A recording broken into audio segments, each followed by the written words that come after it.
உங்களோட monthly medicines with 20% discount and free டெலிவரியோட வாங்கணும்னா உடனே சக்தி ஃபார்ம் ஆப்பை டவுன்லோட் பண்ணுங்கள்.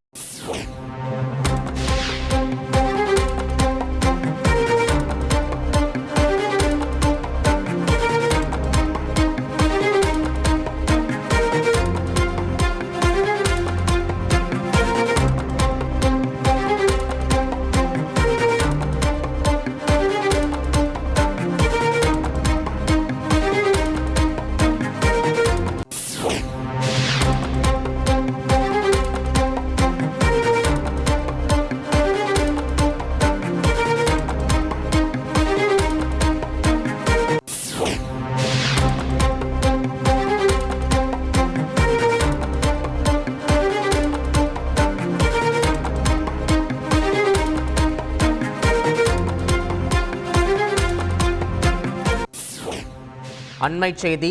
தாம்பரம் ரயில் நிலையத்தில் 4 கோடி ரூபாய் பறிமுதல் செய்யப்பட்ட விவகாரத்தில் நெல்லை தொகுதி பாஜக வேட்பாளர் நயினார் நாகேந்திரனுக்கு தாம்பரம் போலீசார் சம்மன் அனுப்பியிருக்கின்றனர்.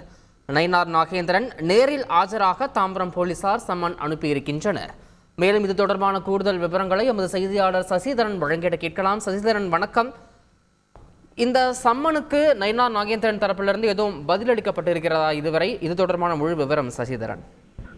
பணப்பட்டுவாடலுக்காக கொண்டு செல்லப்பட்ட 4 கோடி ரூபாய் பணம் பறிமுதல் செய்யப்பட்ட விவகாரத்தில் பாஜக வேட்பாளர் நயினார் நாகேந்திரன் நேரில் ஆஜராகும்படி தாம்பரம் போலீசார் சம்மன் அனுப்பியிருக்கிறார்கள். ஏற்கனவே பாஜக வேட்பாளர் நயினார் நாகேந்திரன் பணம் என பணம் பறிமுதல் செய்யப்பட்ட போது வாக்குமூலம் அளிக்கப்பட்டதால் அவருக்கு விரைவில் சம்மன் அளித்து விசாரணை மேற்கொள்ள திட்டமிருப்பதாக ஏற்கனவே தெரிவிக்கப்பட்டிருந்தது. இதன் அடிப்படையில பாஜக பிரமுகரான கோவர்தனன் நடத்தி வரும் உணவகத்தில் வைத்து 1 கோடி ரூபாய் பணம் கைப்பற்றப்பட்டது விசாரணையில் அம்பலமாகிய நிலையில் இன்று காலை அதிகாரிகள் அவருக்கு சம்மன் அனுப்பியிருந்தார்கள்.